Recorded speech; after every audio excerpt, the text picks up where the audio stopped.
Ma mère veut que j'offre ma maison de vacances à ma sœur pour son mariage, mais après m'avoir mise à la porte à 16 ans, le seul cadeau qu'ils recevront de moi sera des ennuis juridiques. Je n'aurais jamais cru que ce serait moi qui dénoncerais ma famille toxique, mais certaines blessures du passé ne guérissent jamais complètement. J'avais 16 ans quand ma mère m'a mise à la porte. Ce n'était pas à cause de la drogue, du vol ou quoi que ce soit de ce genre. Non, c'était parce que j'avais un petit ami. Je me souviens encore de la nuit où elle l'a découvert. Elle était furieuse, hurlant que je ne pouvais pas faire ça à la famille, que c'était un manque total de respect. Essayer de la raisonner était impossible, car à ses yeux, c'était la pire trahison que j'aurais pu commettre. Elle a préparé un sac, me l'a tendu, et m'a dit que je devais vivre par moi-même puisque je pensais être adulte. Je n'avais pas beaucoup d'options à l'époque. J'ai dormi sur le canapé d'une amie pendant un moment, tout en continuant l'école et en travaillant dans un café, jusqu'à ce que je trouve mon propre appartement. J'ai fait des doubles shifts, économisé chaque centime, et j'ai fini par obtenir un diplôme. C'était des années de lutte et de sacrifice, mais j'ai réussi à m'en sortir. À 28 ans, j'avais un emploi stable et assez d'économies pour acheter quelque chose dont j'avais toujours rêvé, une petite maison au bord d'un lac. Cette maison, c'est bien plus qu'un simple bien immobilier pour moi. Ce n'est pas un manoir comme à la télé, mais elle est modeste et parfaite pour y passer les week-ends, assise sur le porche avec une tasse de café. Je n'y vais que pour trouver la paix, et qu'est-ce que je reçois en retour ? Franchement, la façon dont ma sœur cadette Liana et moi avons été élevés est comme le jour et la nuit. Quand elle est tombée enceinte en 2e année de fac, la réaction de ma mère n'aurait pas pu être plus différente que celle qu'elle avait eue avec moi. Sa réaction, la pauvre Liana a fait une erreur, mais elle n'était qu'une gamine. Ma mère l'a accueillie à bras ouverts et a tout laissé tomber pour l'aider. Le copain de Liana, Danny, n'était pas vraiment un prix, si vous cherchez un bon à rien, c'était lui. Il ne travaillait pas, n'avait aucune ambition, et vivait au crochet de Liana et de ma mère. Mais ma mère adorait se vanter qu'ils allaient y arriver et que le bébé apporterait plus d'amour à la famille. Aimant, ce n'est pas le mot que j'aurais utilisé. Même si j'avais coupé les ponts avec ma mère, je gardais encore un peu de contact avec ma sœur à cette époque. Enfin, jusqu'à récemment. L'appel est arrivé un dimanche matin, alors que je buvais mon café à la maison du lac. Je pense que le seul défaut de cette maison, c'est qu'il y a encore du réseau, sinon je n'aurais pas reçu cet appel. Liana et Danny allaient se marier et cherchaient un endroit où vivre. Et l'appel était pour me demander de leur offrir un cadeau de mariage très spécial, ma maison du lac, pour qu'ils aient un toit. Elle a dit qu'ils avaient besoin d'un coup de pouce et que ma maison serait parfaite pour élever le bébé. D'après ma mère, qui connaissait la maison mais ne l'avait jamais vue. C'était l'endroit idéal, parce que l'enfant grandirait au cœur de la nature. De toute façon, il ne pouvait pas se permettre de louer un endroit décent, puisque Danny cherchait encore un emploi et que ma sœur n'avait pas l'intention de travailler une fois le bébé né. D'ailleurs, elle ne travaillait déjà pas actuellement. Je lui ai dit clairement que la maison n'était pas à vendre, que je n'allais pas la donner, et que la solution logique serait que ma mère leur en achète une. Mais elle a dit qu'elle ne paierait pas, que ce serait un cadeau de ma part, et que si je voulais, je pouvais l'inclure elle aussi dans ce cadeau, comme une sorte d'offre conjointe. Je lui ai dit que j'avais travaillé dur pour l'acheter et qu'elle signifiait beaucoup pour moi. Non seulement ma mère voulait que je donne une maison, mais en plus, si j'étais d'accord, elle voulait être incluse dans le cadeau. La seule bonne nouvelle dans tout ça, c'est qu'au moins, elle m'a laissé le choix sur ce point. Je lui ai dit que je leur offrirais probablement une cafetière comme cadeau de mariage, ou quelque chose du genre, mais que je ne leur donnerais pas de maison. Personne ne m'a donné de maison quand elle m'a mise à la porte à 16 ans. Sa réponse a été que c'était différent, parce que je l'avais cherché, et elle a dit que nos différends ne devaient pas impacter Liana, parce que ce n'était pas de sa faute si j'avais été irresponsable à l'adolescence. Mais je n'ai jamais blâmé Liana, ça a toujours été la faute de ma mère. Et peu importe que j'ai été une ado, j'avais juste un petit copain, alors que ma sœur adulte est tombée enceinte d'un type qui ne peut même pas payer le loyer. À la fin de l'appel, ma mère criait, disant que je n'avais rien appris toutes ces années. Elle a raccroché, mais pas avant de dire qu'elle espérait que je changerais d'avis. Je lui ai répondu que je ne changerais pas d'avis. Le pire, c'est que j'ai commencé à recevoir des messages de Liana.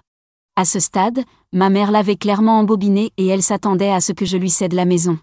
Danny a aussi envoyé un long message, disant qu'il m'avait toujours admiré et voulait suivre mon exemple, mais qu'ils avaient besoin de ça pour commencer leur vie. Je leur ai dit qu'ils construisaient la maison en commençant par le toit, ils auraient dû trouver un travail, puis faire un enfant. Mais je ne réparerai pas leur bazar. Je ne serai pas responsable de leurs problèmes. Ma mère a aussi envoyé un très long message, qui a dû lui prendre du temps à écrire tellement il était bien formulé. Elle a dit que si elle avait une maison de vacances, elle la leur donnerait, mais qu'elle n'avait pas eu la même éducation que moi et qu'elle n'avait pas connu le même succès. Donc non seulement elle justifie m'avoir mise dehors à 16 ans, mais en plus, elle tente de s'attribuer le mérite de tout ce que j'ai accompli. Je n'ai pas répondu, parce qu'elle sait très bien que tout ce que j'ai réussi dans la vie, ce n'est pas grâce à elle, c'est malgré elle. Parce que si elle croit vraiment ça, je devrais transformer ma maison du lac en hôpital psychiatrique et l'Y enfermé. Maintenant je sais qu'il y en a un qui n'aura pas de cafetière. Parce que la maison est hors de question, et n'importe quel autre cadeau aussi. Mise à jour 1. Je pensais que les appels et les messages étaient déjà pas mal, mais ce n'était rien comparé à ce qui allait suivre. Ils ont voulu passer à l'étape supérieure, et ils ont réussi, mais je ne suis pas sûre que ce soit un bon choix de leur part. Je venais de finir une longue journée de travail. J'avais hâte de me rendre à la maison du lac pour le week-end et me détendre, car tout ce drama avec ma mère et Liana m'avait épuisé. Quand j'ai reçu une notification sur mon téléphone. C'était mon application de sécurité à domicile, qui m'avertissait qu'il y avait un mouvement sur la propriété. J'ai ouvert le direct. Et là, je les ai vus, les dernières personnes qui devraient s'y trouver. Liana et Dani étaient sur mon porche, en train de bricoler la serrure. Je pouvais voir Dani tenant un pied de biche, essayant de forcer la serrure, tandis que Liana se tenait derrière lui, regardant nerveusement autour d'elle.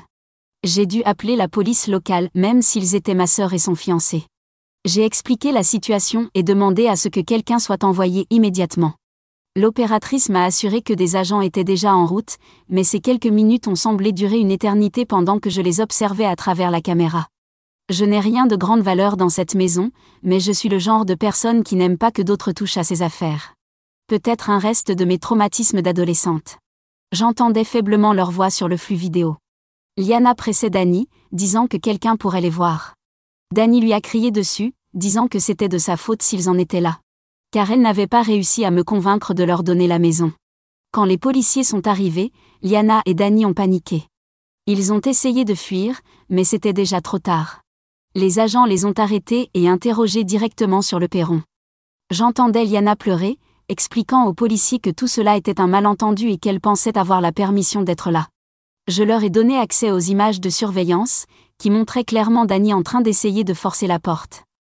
Finalement, il a été arrêté pour tentative de cambriolage, et Liana en tant que complice. Le lendemain, maman m'a appelée, furieuse. Elle m'a dit que j'avais totalement exagéré en appelant la police. Que je n'avais pas réfléchi aux conséquences parce qu'ils ne pouvaient pas aller en prison, qu'ils étaient pratiquement des enfants. Je lui ai répondu que les enfants ne devraient pas avoir d'enfants ni cambrioler des maisons. Et si c'était vraiment des enfants, alors tout ce qu'ils faisaient devrait être puni avec sa punition spéciale, comme celle qu'elle m'avait donnée. Je lui ai dit que ce n'était pas normal qu'elle trouve des excuses à sa fille, qu'elle devrait lui donner une leçon et attendre quelques années qu'elle s'achète sa propre maison au bord du lac.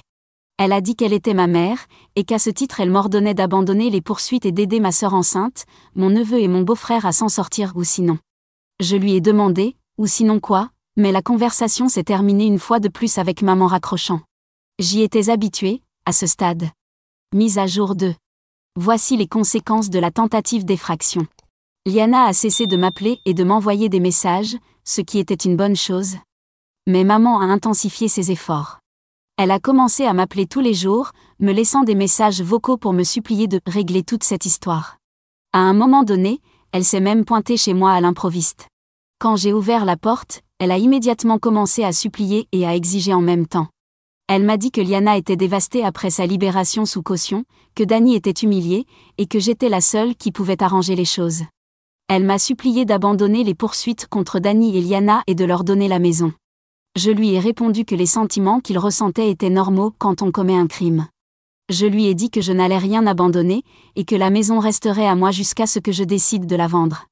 Mais le mot-clé ici était « vendre », pas « donner », et encore moins à ma famille. C'est là qu'elle a joué sa soi-disant carte maîtresse. Elle a dit que si je ne faisais pas ça pour Liana, je le regretterais pour le reste de ma vie. Que la famille était tout ce qu'on avait, et qu'un jour, je serais assise sur le perron de cette fichue maison au bord du lac, à regretter d'avoir perdu ma famille. Je lui ai dit que la seule chose que je regretterais sur ce perron, c'est de ne pas avoir coupé les ponts avec ma sœur aussi, parce que tout ça me donnait la migraine. Je lui ai demandé si elle avait déjà regretté de m'avoir mise à la porte à 16 ans, parce qu'elle ne l'avait jamais montré.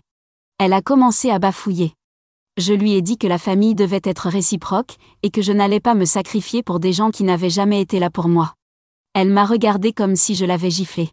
Sans dire un mot de plus, elle a tourné les talons et est partie, exactement comme quand elle m'appelle.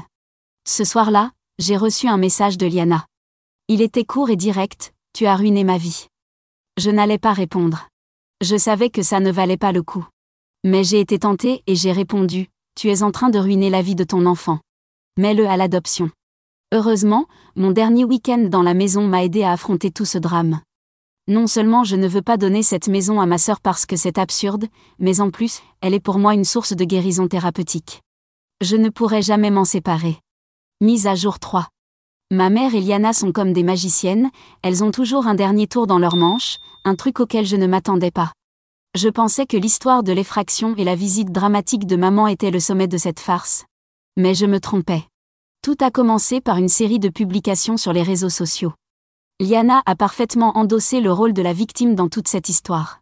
Elle a écrit que je gardais une maison de vacances pour moi toute seule alors que des gens comme elle, une mère sur le point d'avoir un bébé, n'avaient même pas un toit. Elle a soigneusement omis de mentionner la tentative de cambriolage, son arrestation, et le fait que maman les avait sortis de prison. Elle a aussi oublié de dire que j'avais travaillé dur pour cette maison, et qu'elle s'attendait simplement à ce qu'on lui offre tout. Le post comprenait aussi une photo d'elle, les yeux larmoyants, devant un petit appartement. Les commentaires étaient partagés. Certaines personnes, surtout des connaissances communes, la critiquaient pour exiger une maison sans avoir jamais travaillé, mais d'autres, probablement des communistes, pensaient que je devais lui donner la maison comme moyen de redistribution des richesses. Personne dans ces commentaires ne semblait se soucier de créer de la richesse, seulement de la redistribuer, des gens qui travaillent vers ceux qui ne le font pas. Pas étonnant que l'idée de redistribution séduise tant de monde. Personne ne voit que je vis dans un petit appartement en ville pour pouvoir m'offrir un coin d'évasion le week-end. Certains pensent que je suis une milliardaire volant en hélicoptère vers mon manoir au bord du lac, riant des pauvres depuis les airs. Au début, j'ai ignoré. Ceux qui connaissaient la vérité n'étaient pas dupes, et ceux qui ne la connaissaient pas n'étaient pas mon problème. Mais Liana a franchi la ligne rouge. Elle a publié une photo de ma maison au bord du lac avec une légende disant quelque chose du genre: « Voici la maison que ma sœur égoïste garde pour elle pendant que moi, je galère à trouver un toit. » La photo avait clairement été prise juste avant leur arrestation. Les commentaires ont explosé. Les gens ont commencé à spéculer sur l'endroit où se trouvait la maison et combien elle valait. Certains plaisantaient même sur l'idée d'y aller pour squatter en soutien à Liana. Je n'allais pas rester sans rien faire. J'ai contacté mon avocat pour connaître mes options.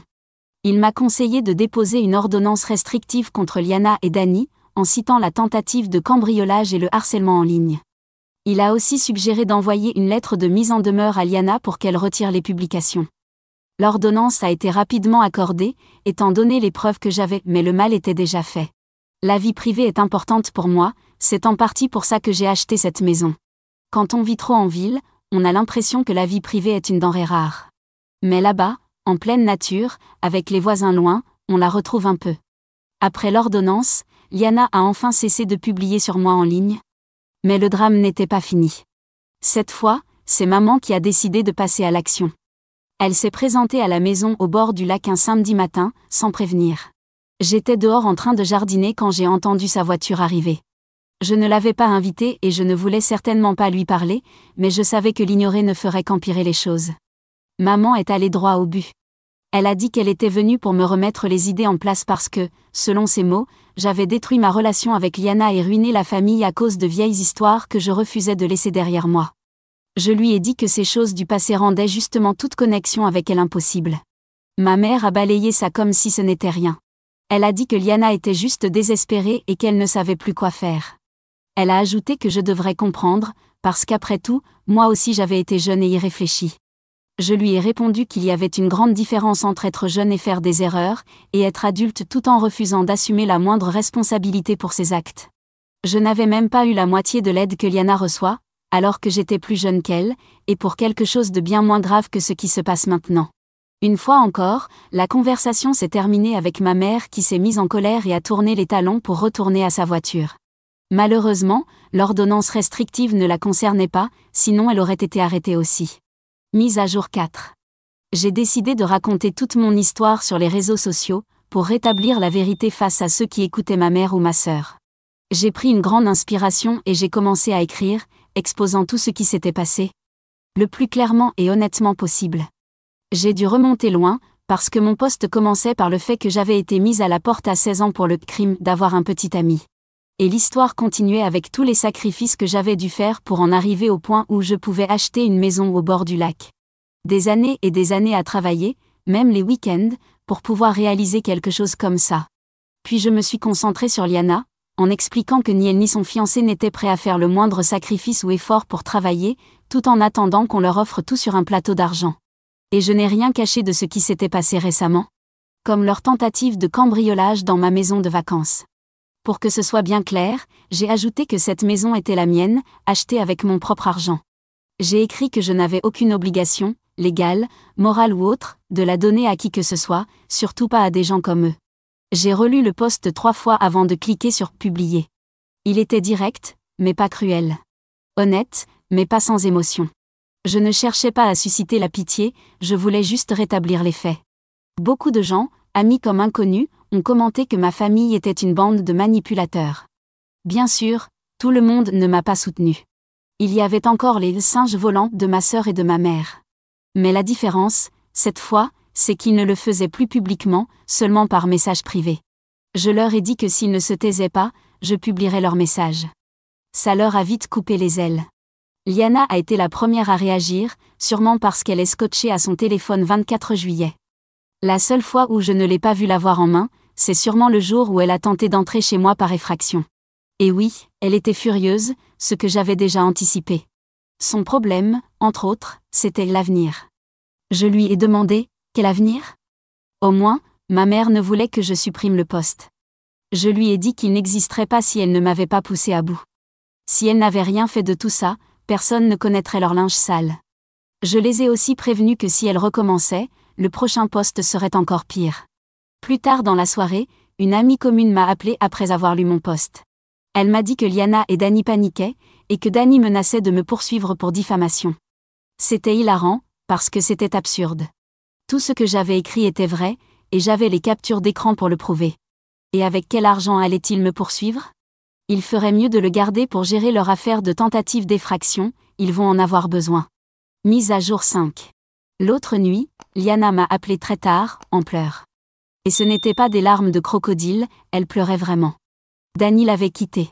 Il avait fait ses valises et s'était enfui, en rejetant toute la faute sur elle. Il lui a dit qu'elle était toxique et qu'il ne la supportait plus. Eh bien, Dany devrait peut-être investir dans un miroir. Ma sœur avait peur et se sentait seule, elle ne pensait pas pouvoir élever un enfant toute seule. Et maintenant, elle appelait sa sœur à l'aide, après tout ce qu'elle m'avait fait. J'aimerais pouvoir dire que c'est une situation exceptionnelle, mais j'ai constamment des gens dans ma vie, pleins d'arrogance, qui te traitent comme de la merde et viennent ensuite demander de l'aide. Je lui ai dit qu'elle n'avait à blâmer qu'elle-même.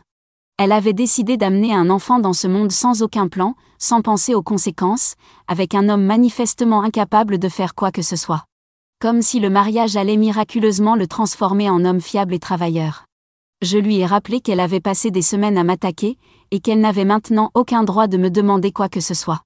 Je lui ai donné un seul conseil, commence à chercher un travail et poursuis Dany pour pension alimentaire. Un conseil qu'elle ne méritait même pas. Et tu sais ce qu'elle m'a répondu ? Que j'étais cruelle et que j'étais sans cœur. Elle a dit que je ne comprenais pas combien sa vie était difficile, combien elle subissait de pression. Je lui ai dit que je savais parfaitement combien la vie pouvait être dure, parce que je l'avais vécue. Quand j'avais 16 ans, je n'avais rien et j'ai été mise à la porte. Alors elle pouvait faire pareil, elle partait d'un point bien plus confortable que moi à son âge. Je lui ai dit, tu peux choisir de grandir ou continuer à jouer à la gamine pour y gâter, mais moi, je choisis maintenant de faire respecter l'ordonnance restrictive, parce qu'elle inclut le contact téléphonique, et ce n'est pas la première fois que tu la violes. Et c'est ce que j'ai fait. Je suis désolée qu'elle souffre parce que son fiancé l'a laissée, mais elle a eu plus qu'assez de chance. Mise à jour 6. Comme je l'avais promis à ma sœur, j'ai fait respecter l'ordonnance restrictive cette fois-ci, et c'est ce que j'ai fait. Je sais que cela va entraîner encore plus de conséquences pour elle, parce qu'en plus d'avoir tenté d'entrer par effraction chez moi, elle continue à faire exactement ce qu'elle ne devrait pas faire. Mais j'ai été très tolérante avec elle, trop tolérante, et il est temps qu'elle fasse face aux conséquences, même si elle est enceinte.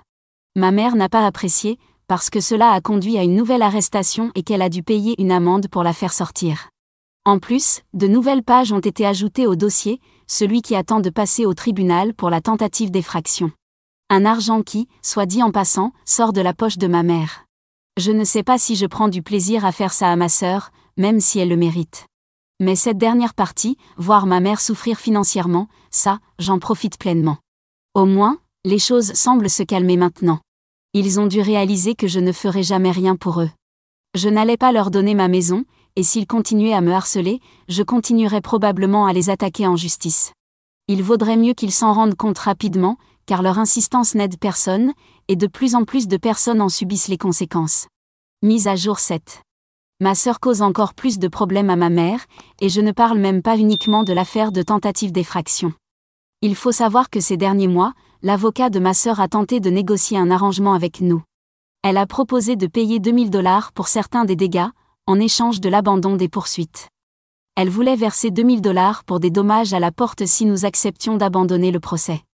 Certains diront peut-être que je suis mesquine, rancunière ou autre pour avoir refusé ces $2000. Mais la porte est déjà réparée, l'argent devra être payé de toute façon, et j'espère qu'elle recevra aussi une autre forme de sanction. Comme une amende ou même du temps en prison. Je sais que ma sœur n'a pas l'argent pour payer tout ça, même pas pour son avocat, mais ma mère, si. Et ce ne sont pas les seuls soucis que ma sœur a en ce moment.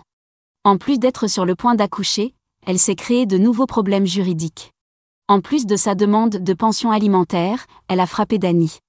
Ma sœur demande une pension alimentaire temporaire jusqu'à la naissance du bébé. Mais Dany veut un test de paternité avant de verser le moindre centime. Pour engager un avocat et se défendre, il a trouvé un travail. Donc clairement, ce qui lui manquait, ce n'était pas les capacités, c'était la motivation. L'agression a eu lieu lorsque ma sœur a tenté de le convaincre de lui donner de l'argent maintenant qu'il était employé, mais il a refusé. Et je ne sais pas dans quel genre d'endroit Dany vit actuellement, mais il y avait une planche en bois que ma sœur, enceinte de 7 mois à ce moment-là, a ramassée pour lui frapper la tête. Encore une arrestation, encore une procédure, encore de l'argent à sortir. Je sais tout ça parce que ma mère m'a appelé pour me supplier d'abandonner une des plaintes, car elle commence à manquer d'argent. Ma sœur, elle, n'a même pas essayé de me contacter, elle sait très bien ce que cela signifierait. J'ai dit à ma mère que peut-être je pourrais envisager de retirer la plainte, si on arrivait à un accord, ce qui a aussitôt capté son attention. Je lui ai dit que j'avais envie d'avoir une deuxième maison de vacances, cette fois à la plage. Évidemment, je plaisantais, mais je ne lui ai pas dit. Quand elle m'a demandé comment elle était censée payer une chose pareille, je lui ai répondu de prendre une hypothèque sur sa maison. Mais elle m'a avoué qu'elle l'avait déjà fait. Simplement pour couvrir les dépenses de ma sœur. Je lui ai dit qu'elle aurait dû virer la fille qui est un fardeau financier, au lieu de celle qui possède maintenant une maison de vacances, une maison qu'elle aurait pu utiliser aujourd'hui. Elle m'a répondu qu'elle ne pouvait pas abandonner sa fille dans un moment aussi difficile. Je l'ai corrigée, non, ce n'est pas ce qu'elle ne devrait pas faire maintenant, c'est ce qu'elle aurait dû faire il y a longtemps. Mise à jour 8. Je pense que ceci sera ma dernière mise à jour, une sorte de conclusion à tout ce que j'ai vécu récemment. Je vais commencer par le procès pour tentative d'effraction de ma sœur, simplement parce que j'ai envie de commencer par là.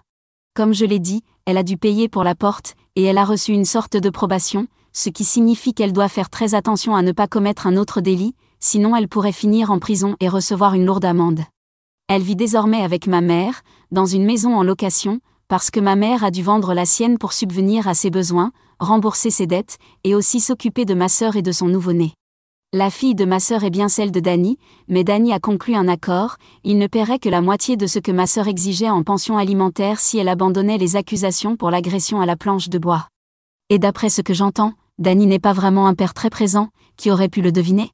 Je n'arrive pas à croire à quel point la situation de ma sœur et de ma mère est devenue ridicule, car s'ils ne s'étaient pas crus en droit de réclamer ma maison, ma sœur serait mariée aujourd'hui, et ma mère aurait encore sa propre maison. Mais à la place, ils ont détruit leur vie à force de créer des problèmes qui n'avaient aucune raison d'exister. Et franchement, ça a été un plaisir de les remettre à leur place.